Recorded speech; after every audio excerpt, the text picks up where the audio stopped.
Mire, nosotros no estamos aún, yo no estoy aún predicando de manera expositiva en el sentido estricto de la palabra. Estamos teniendo un acercamiento a la predicación expositiva, pero todavía no. Eso para los expertos que nos comienzan a ver, digan, predicación expositiva, ¿qué va a hacer eso expositivo? Obviamente que no. Estamos yendo poco a poco acercándonos a eso y ya llegará el momento cuando seamos totalmente expositivos. ¿Por qué no? Porque estamos haciendo una carrera un poco, una vista panorámica de algunos libros y algunos escritos, pasajes de la Escritura, para luego venir a desmenuzarlos un poco más, como preparando el terreno para eso. Ahora, por intentar ser expositivos, no podemos evadir en la línea que traemos. En eso sí estamos siendo fieles, es que predicamos un pasaje de la Escritura y nos mantenemos en ese pasaje hasta concluirlo, no saltamos de un tema a otro. Hemos empezado con el libro de Hebreos, la epístola a los Hebreos, y la concluimos toda, de manera rápida, pero la concluimos toda. Y luego iniciamos con Judas, también predicamos completa la epístola de Judas, antes de Hebreos creo, y luego hemos iniciado con Primera de Pedro. Desde el 28 de octubre estamos con Primera de Pedro. Y apenas vamos en el capítulo 3, el versículo 17, que lo concluimos el pasado domingo, y que hoy yo quisiera poder evadir el versículo 18 y 19. Lamento que hay un hermano que estoy echando de menos. Algunos van a saber quién es. Con este tema de hoy yo quería verlo a él en primera fila. Lástima que no está. Bueno, lo verá por YouTube seguro, pero no es lo mismo, porque este tema es inquietud para muchos. El versículo 18 y 19 que nos corresponde hoy, voy a ver si alcanzo, porque les estoy prometiendo que voy a hacer un poco más breve, para que al final, sin prisa, tengamos unos 15 minutos para tomar el cafecito, el agua y compartir un momento con algún hermano, relacionarnos un poquitín y no salir tan deprisa. Ese es el fin.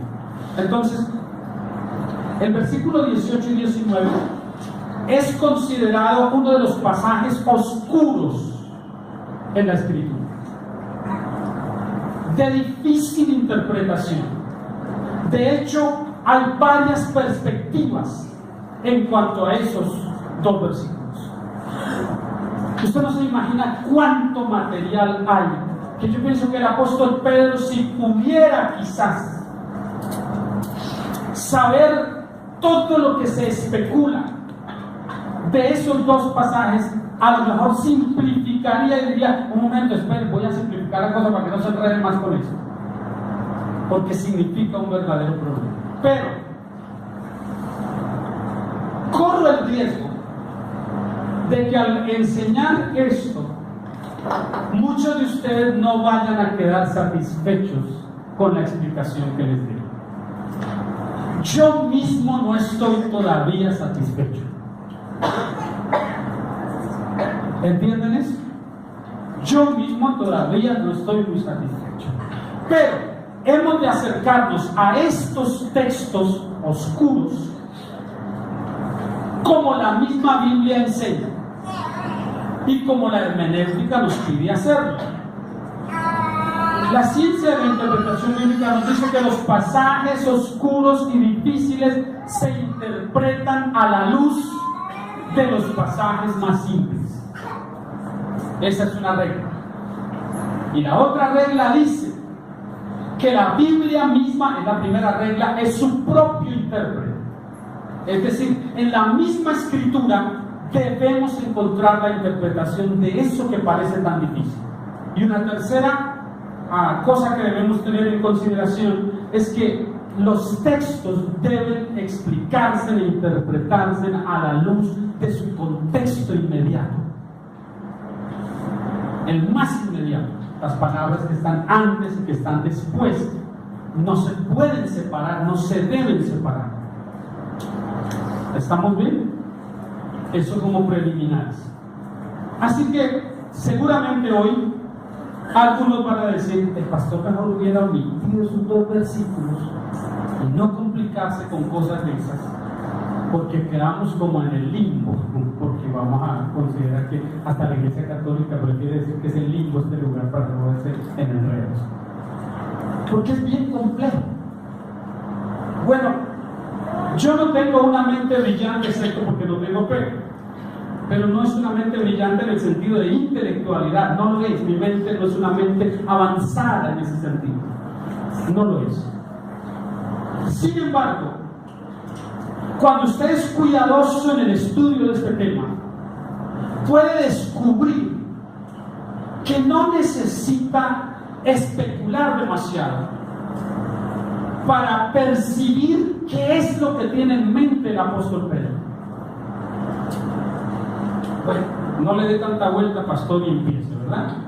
Primera de Pedro. Es como que no le quiero hacer el juego a eso sin hacerle el quite y ahí estoy luchando con esto. Bien, el apóstol Pedro nos ha dicho una serie de cosas. Hoy se me quedó el púlpito extendido y me toca más difícil porque en este pequeño atril no caben las 2 cosas. El tema que hoy vamos a tratar, le tengo un solo título, un tema así que dice el modelo de sufrimiento. Este es el tema de hoy, el modelo de sufrimiento, porque Pedro insiste en hablar sobre el sufrimiento. No, pero si los cristianos no fuimos llamados a sufrir, nosotros fuimos llamados a pasarla bueno, porque para eso Cristo sufrió por nosotros. Eso no es lo que dice Pedro, y eso no es lo que dice la Escritura. La Escritura nos anima a estar dispuestos a alguna cuota de sufrimiento. De hecho, no entiendo por qué le hacemos el feo al sufrimiento si desde el mismo nacimiento comenzamos a llorar apenas sabemos que venimos a este mundo, como diciendo que viene a hacer acá, porque conocemos de temprano el acercamiento a un tipo de sufrimiento. Pero la pregunta que normalmente nos hacemos cuando estamos sufriendo es ¿por qué? ¿Verdad? ¿Por qué sufrimos? ¿Qué sentido hay en sufrir sin saber el por qué ni el para qué? Si no tengo razón de saber por qué sufro ni para qué sufro, ¿para qué entonces sufro? Pensemos bien una cosa. Si Jesús, miren, el santo, Jesús el santo, el puro, el inmaculado, el cordero sin una sola mancha, debió pasar por tan terrible sufrimiento siendo inocente. ¿Somos nosotros mejores que Él? A Él no se le eximió del sufrimiento sin merecerlo, siendo bueno, y nosotros siendo malos creemos que estamos exentos del sufrimiento o que debemos estarlo. No, nosotros no, con nosotros no. Eso fue con Él, pero con nosotros no. La cosa es que nosotros sí merecemos el sufrimiento, pero Él no lo merecía, y sin embargo pasó por eso. Escuche la respuesta que el apóstol Pedro da en el versículo 28 cuando nos preguntamos ¿por qué sufrimos? ¿Cuál es la respuesta que da Pedro en el versículo 18? Para los que preguntan por qué, ¿cuál es la respuesta? Porque también Cristo padeció una sola vez. Esa es la razón por que sufrimos. Si Él sufrió, pues nosotros también debemos sufrir. Y Él no sufrió por ser culpable, sino por los culpables. Él no sufrió por ser injusto, sino que sufrió por los injustos. Él no sufrió porque merecía sufrir, sino porque fue sustituto de los que sí merecíamos el sufrimiento. Dice un par de cositas Pedro en ese versículo antes de que nos entre en el 19, que es el que al final de 18 y 19. Porque también Cristo padeció una sola vez por los pecados, el justo por los injustos, para llevarnos a Dios. Y aquí comienza el asunto a complicarse. Siendo a la verdad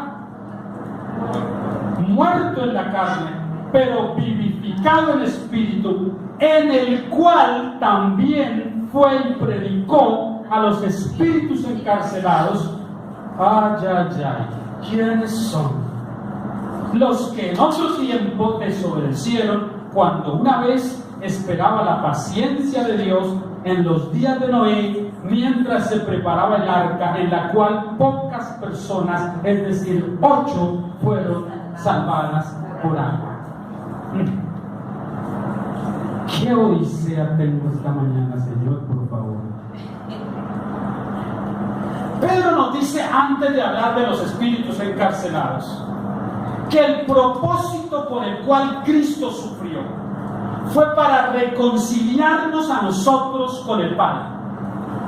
Y a la vez la Biblia nos enseña que el propósito con el que nosotros sufrimos es de llegar a ser semejantes a Cristo. Es obvio que sin el proceso de las pruebas, del sufrimiento, de las adversidades, de esas situaciones que causan mucho tropiezo, no maduraríamos como es necesario que maduremos. Creo que todos estaremos de acuerdo esta mañana aquí que las situaciones difíciles son las que mejores enseñanzas nos han dejado a nosotros, y no las situaciones cuando todo era bueno, cuando el viento soplaba a nuestro favor y no había nada por qué inquietarnos. De esas cosas no tenemos muchas enseñanzas ni muchas lecciones, pero de las situaciones duras, de las noches oscuras, de las noches de insomnio, del dolor y la enfermedad, de la escasez, del abandono de los seres queridos, a la muerte de ellos, de la traición de un amigo, del haber perdido una casa, una propiedad, del estar desempleado y no encontrar trabajo, de tener que dormir a la calle. Todas esas cosas nos enseñan como ninguna otra. Pedro nos dice también que este sufrimiento le significó a Cristo la muerte física, para luego ser resucitado en un cuerpo glorificado y vivificado por el Espíritu Santo. Ahora vamos a ir desmenuzando poco a poco este volante que entretejió Pedro en estos 2 versículos. Él dice que Cristo padeció una sola vez por los pecados. Una sola vez. ¿Saben lo que está diciendo? Que ya no hay otro sacrificio.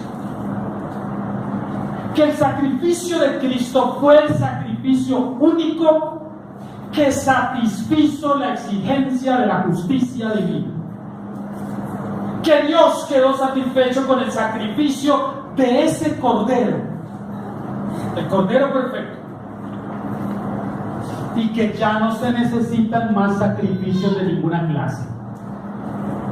Así que echamos por tierra todo aquello que las personas tratan de hacer sacrificialmente para agradar a Dios, para ganar el favor de Dios.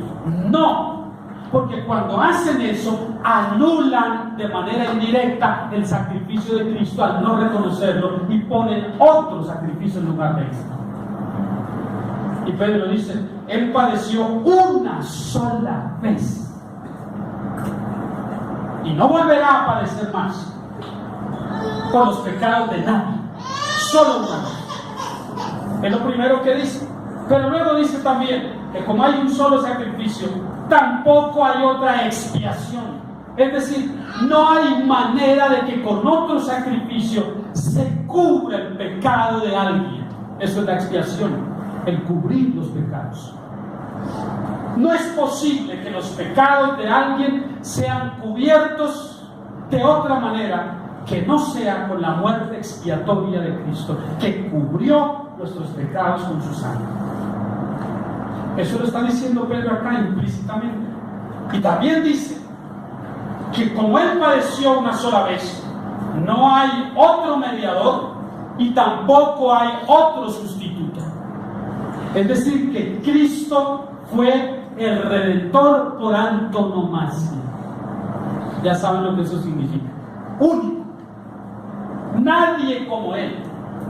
Nadie se acerca a Él. Él fue único en todo el sentido de la palabra. Hasta ahí no tenemos problema con lo que está diciendo.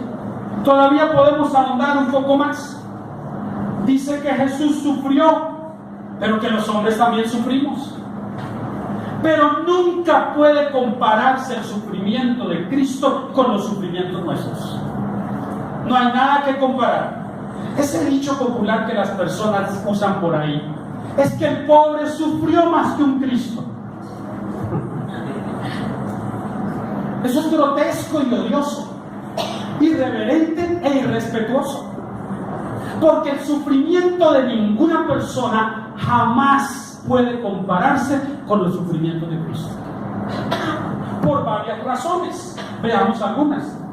Nosotros, cuando sufrimos, usualmente sufrimos a causa de nuestros propios errores y pecados, pero no así con Cristo.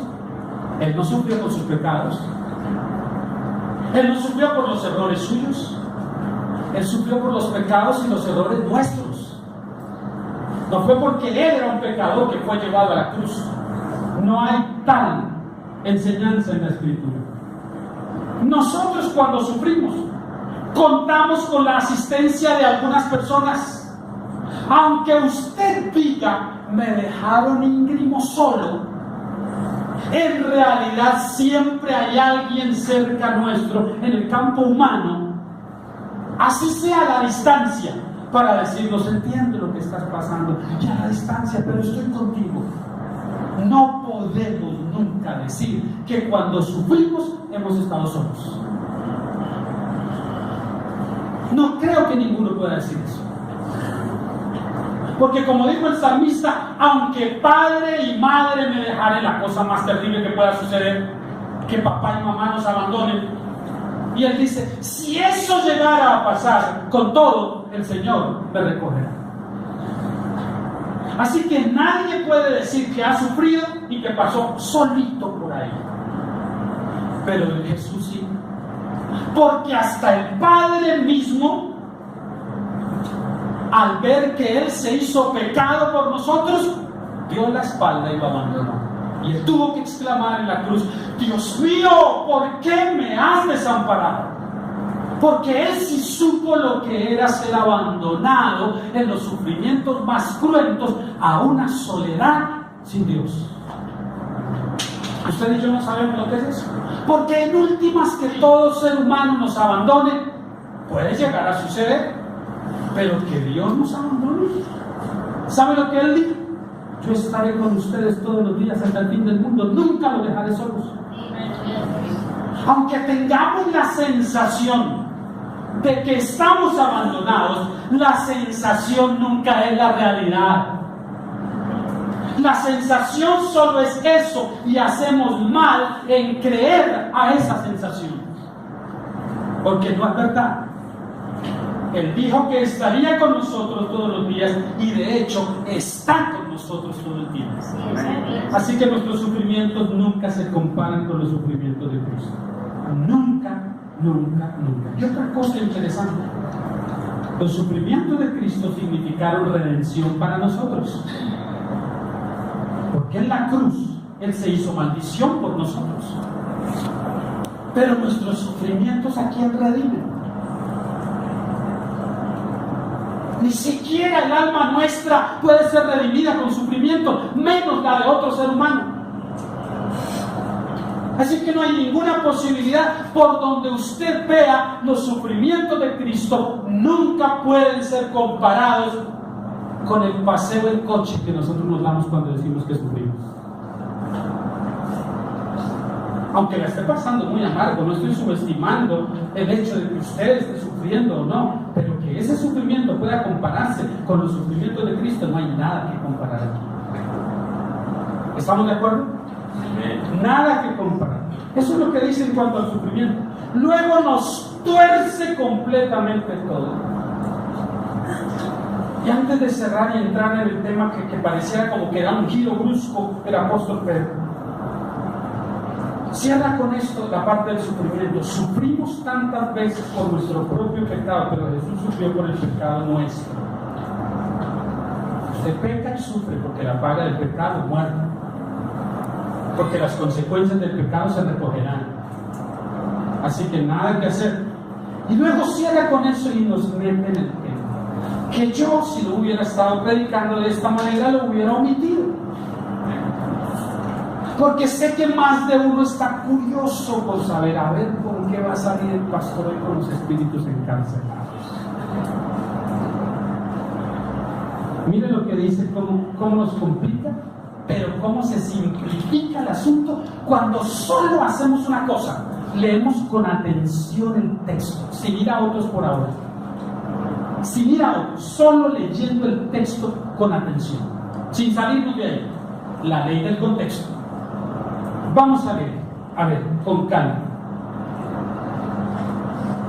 Versículo 18 al final.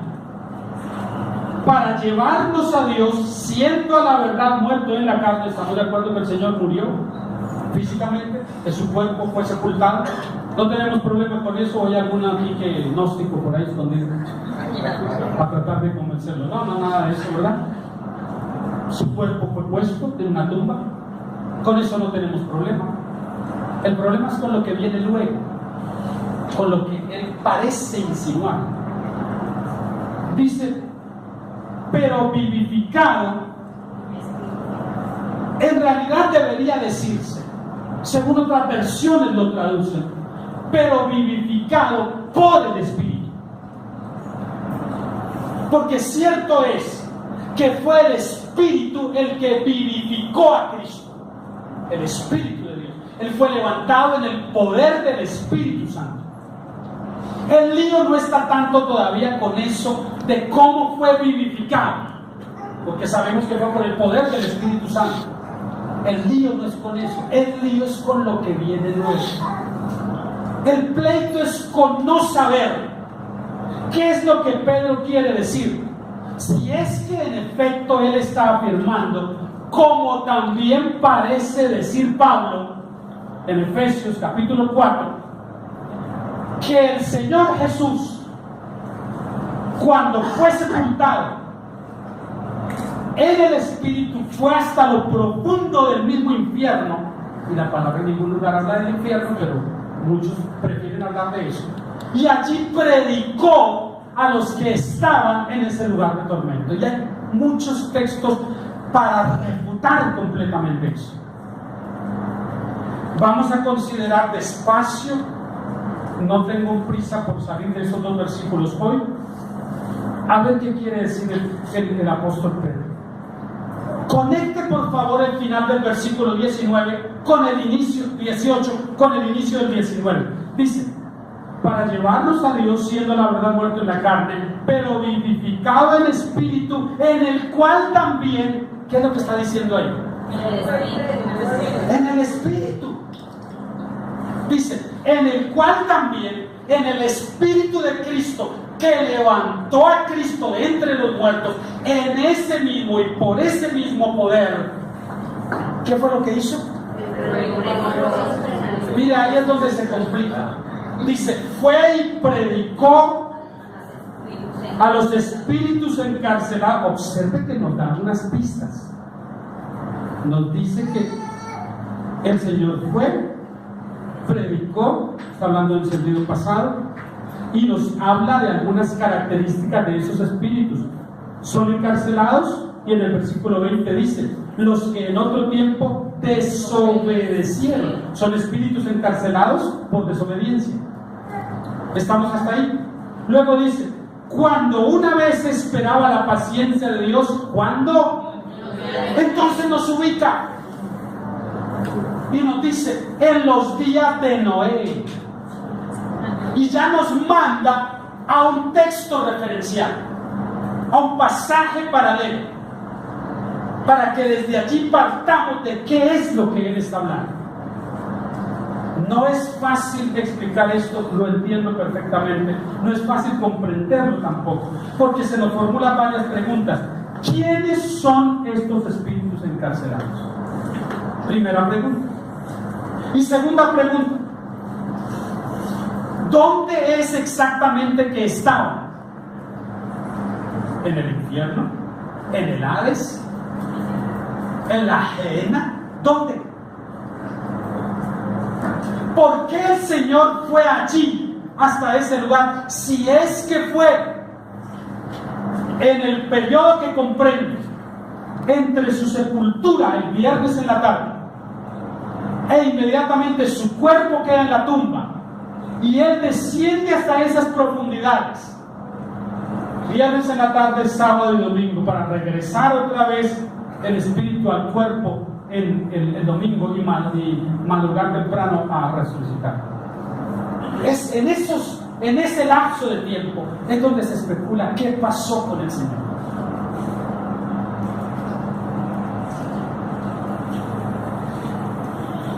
Pasamos al versículo, al versículo, ¿cuál es? Al capítulo 4, versículo 1 de una vez mejor. Sería más fácil, ¿verdad? Porque no es fácil, yo quiero tratar de explicarlo. Y para tratar de explicarlo mejor, vaya conmigo al apóstol Pablo en Efesios 4. Antes de que nos remontemos allá a Génesis. Efesios 4, 8 al 9. Pablo está hablando de la unidad que estamos llamados a tener en el Espíritu. Y mire lo que dice. Por lo cual dice, subiendo a lo alto, ¿qué hizo? Y dio dones a los hombres. Eso lo está tomando del Salmo 68, 18.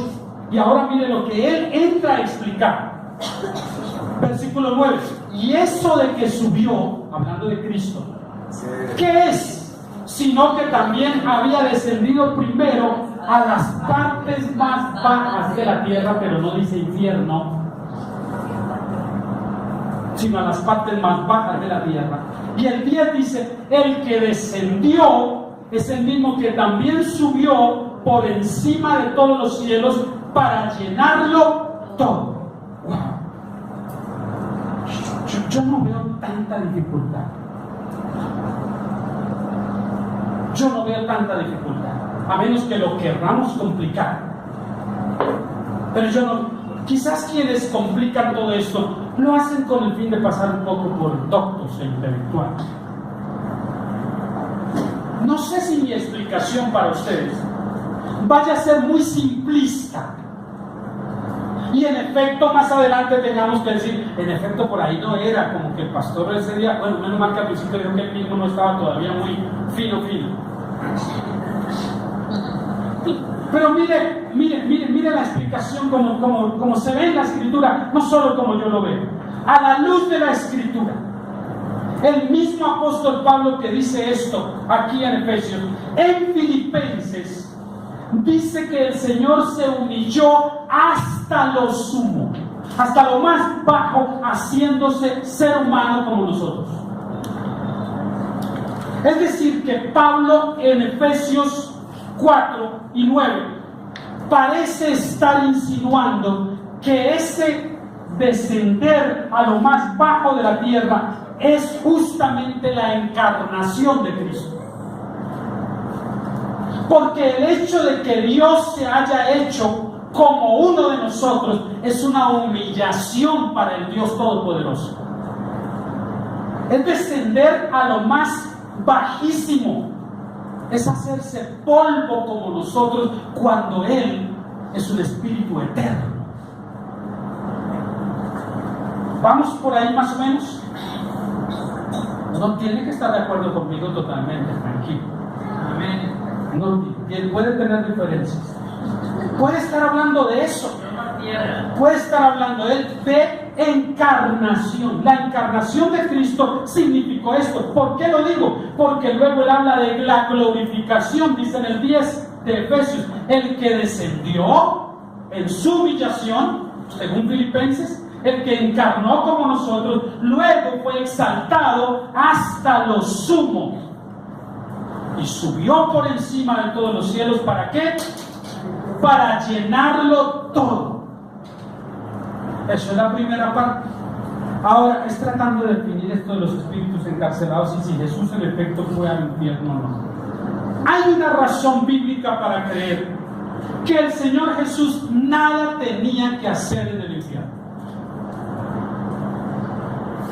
Porque el apóstol Juan, en los últimos capítulos de Apocalipsis, nos deja claro, y la Escritura misma nos enseña, que el infierno no será inaugurado sin que el primero de los que merece estar allí lo estrene. Que sería una total contradicción por parte de Dios mandar al infierno a seres humanos que fueron hostigados a pecar y a caer por aquel primer transgresor de sus mandatos, esto es el diablo. Eso sería una contradicción en lo que Dios mismo estipula en su ley, en el carácter de Dios, una total contradicción. Vamos ahora a Génesis 6.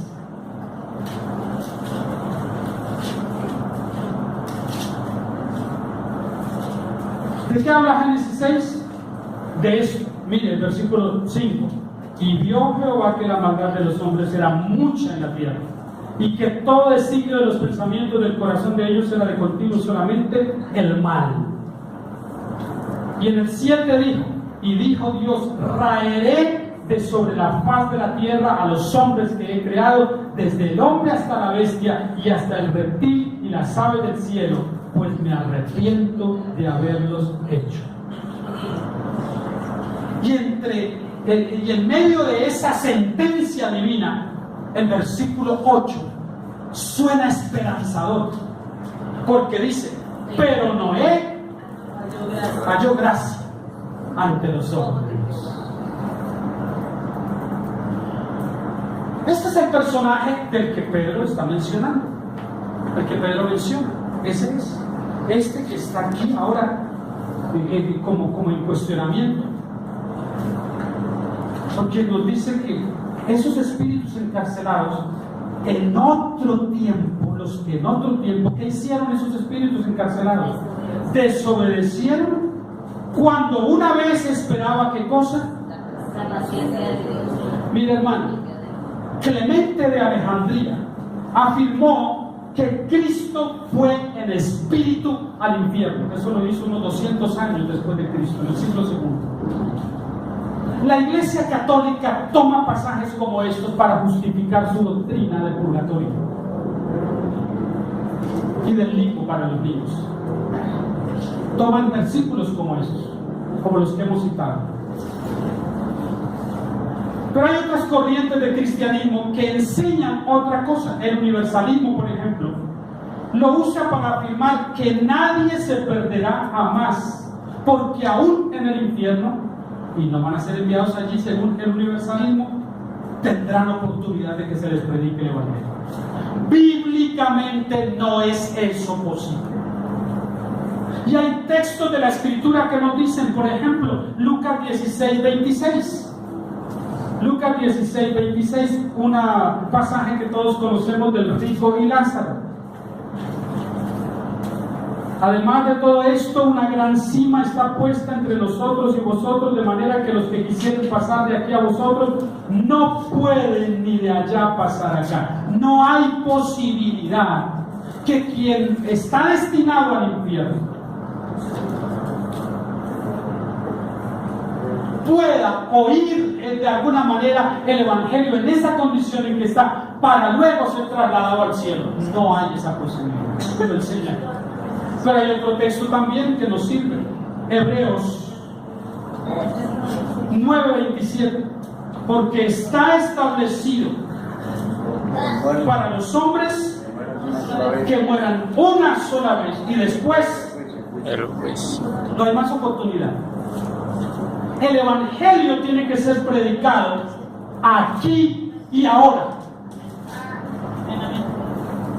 Ya hay muchos más versículos que nos dicen que el muerto nada sabe.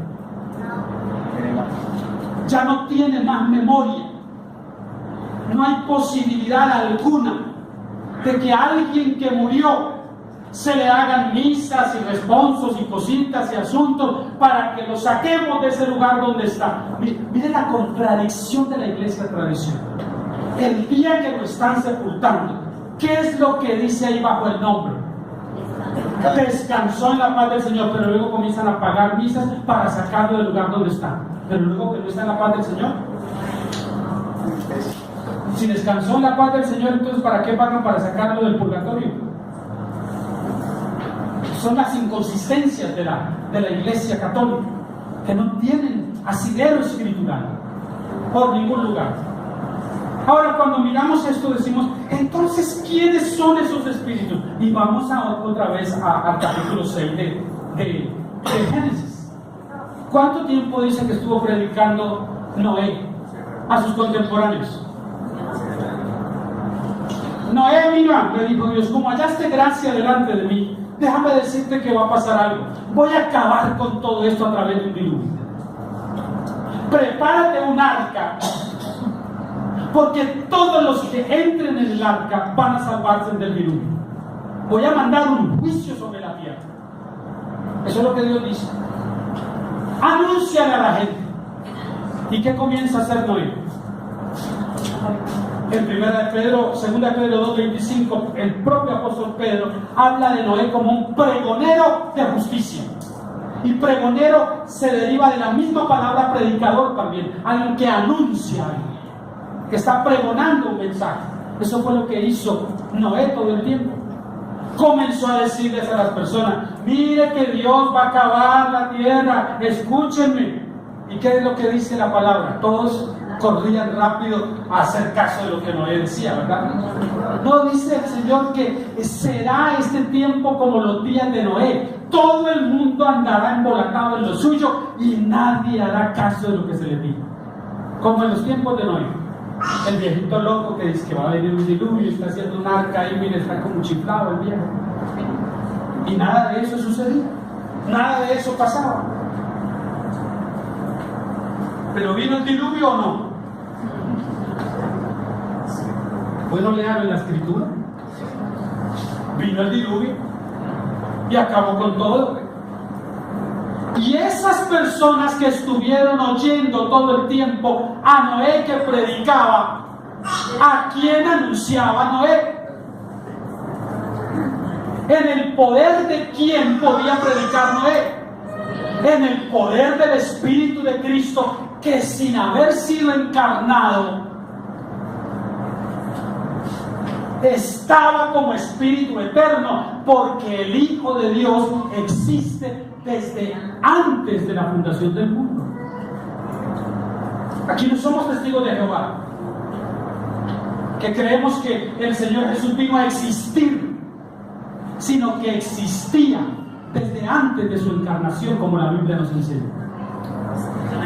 Y que vemos vislumbres de su aparición en el Antiguo Testamento a manera de teofanías, sin que se identifique propiamente como el Hijo de Dios. Pero los hombres del Antiguo Testamento que anunciaron la palabra de Dios lo hicieron en el Espíritu de Cristo.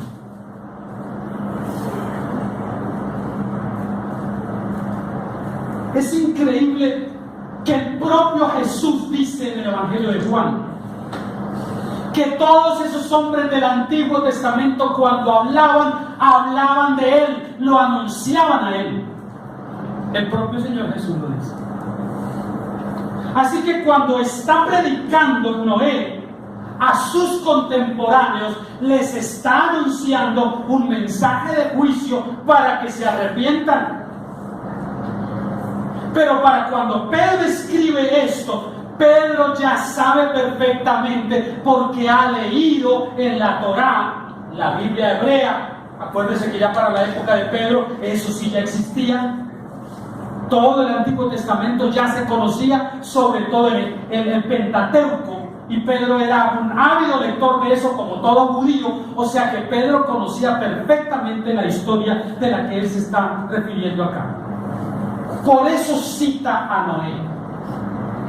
Yo no veo complicación, yo no veo dificultad para decir que Cristo fue al infierno.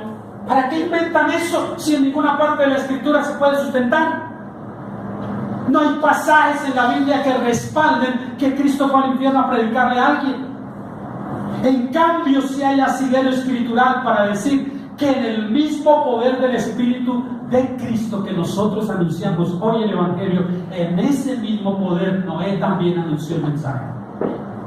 Y Cristo no está presente entre nosotros hoy físicamente. Tampoco lo estuvo en la época de Noé, sino en un sentido espiritual. El mismo Espíritu Santo que nos asiste a nosotros hoy para anunciar a Cristo es el mismo Espíritu que asistía a Noé. ¿Vamos entendiéndonos por ahí? Pero esas personas que oyeron a Noé, ¿hicieron caso? No, Pedro mismo dice, solo 8 de la familia. Bueno, al menos la familia le caminó a Noé. Hay otros que ni siquiera la familia. Pero al menos la familia. Y la familia, esos 8 fueron los únicos que se salvaron. Nadie más lo hizo. ¿Entienden? Solo esos. ¿Y el resto qué pasó? Se fueron a la eternidad sin Dios. A eso se refiere Pedro cuando dice espíritus encarcelados que desobedecieron. ¿Notan las pistas que nos da? Desobedecieron cuando en los tiempos de Noé. Él está diciendo a qué se refiere.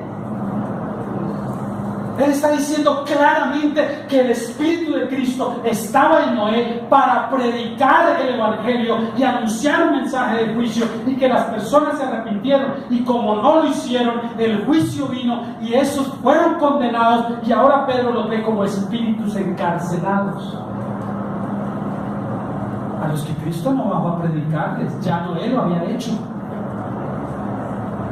Ya Noé lo había hecho. Lo que cuando dice lo que reviste dificultad es como Pedro dice los que en el cual también fue. Eso es lo que reviste dificultad, porque algunos dicen, pero es que aquí dice que fue del Espíritu. Sí, pero se está refiriendo al Espíritu de Cristo que está en Noé. Y no necesitamos forzar el texto bíblico, no necesitamos alterarlo. Simplemente la misma Escritura nos va guiando por donde es, porque el mismo Pedro pone allí cosas para que nos sea claro.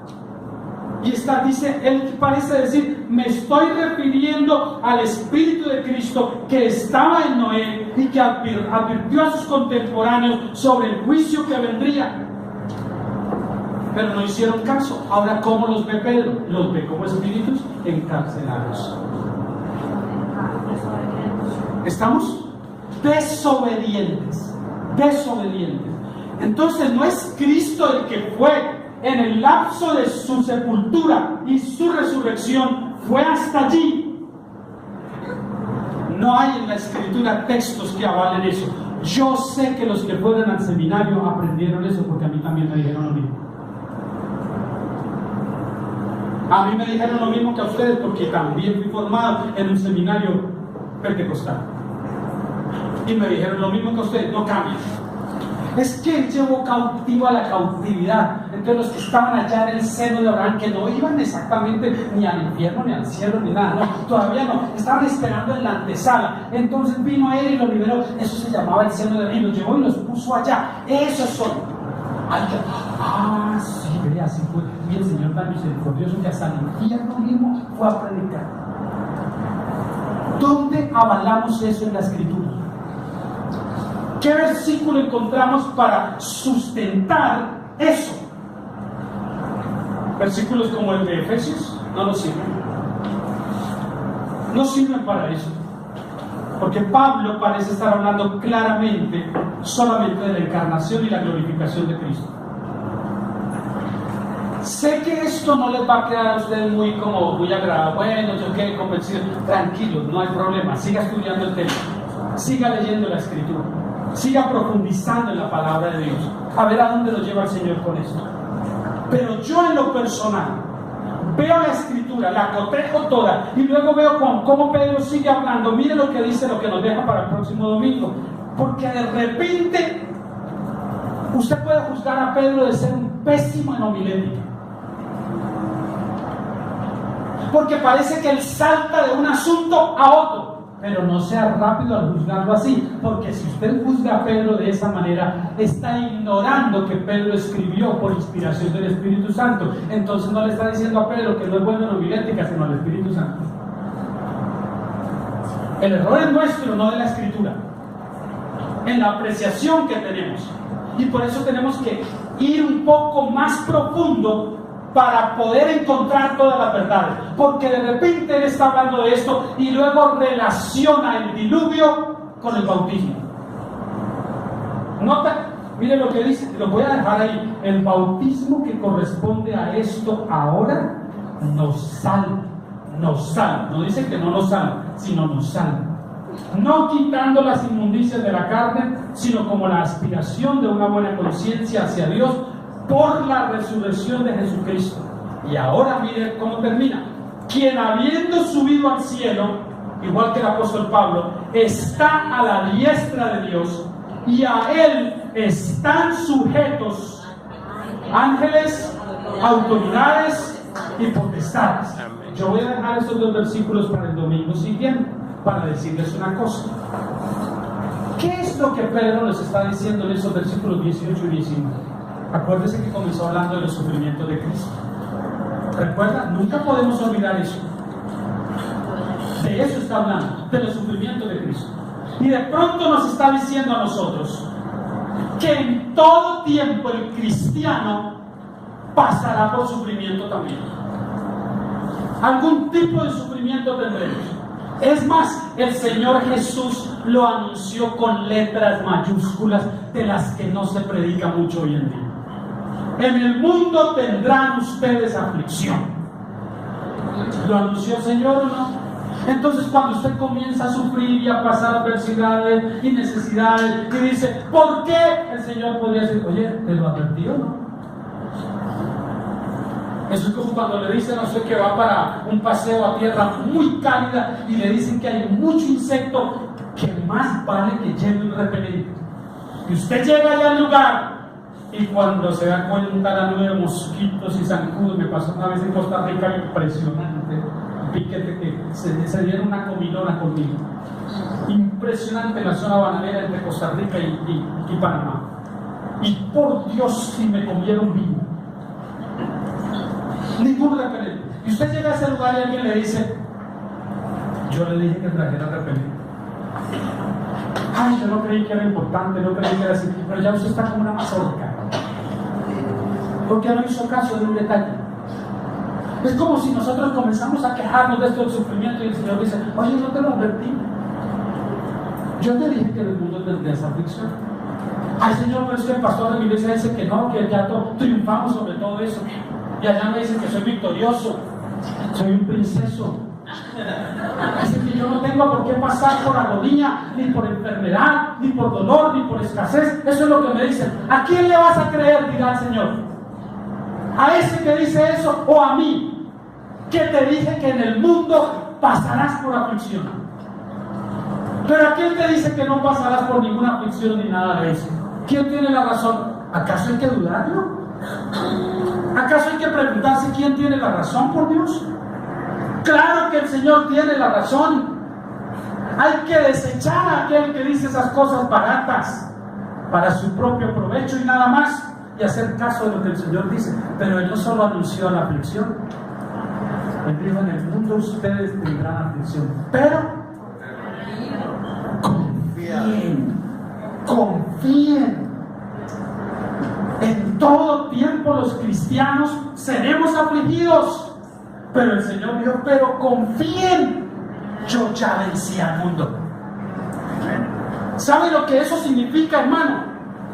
Que nosotros tenemos una enorme potencial y una enorme razón de peso para vivir la vida cristiana con gozo y con alegría, porque conocemos el final de esta historia. Usted sabe perfectamente cómo acabará nuestra historia. Esto no es un libro que estamos leyendo ni que comenzamos. ¿Cómo terminará? Esto es tan interesante. ¿En qué irá a concluir?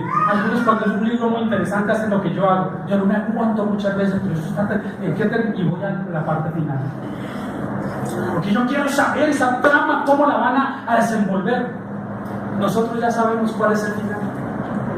Al final, usted y yo reinando con Cristo. Y la invitación de Pedro es diciéndonos: el sufrimiento es inevitable, pero la gloria a la que ustedes están destinados también es inevitable.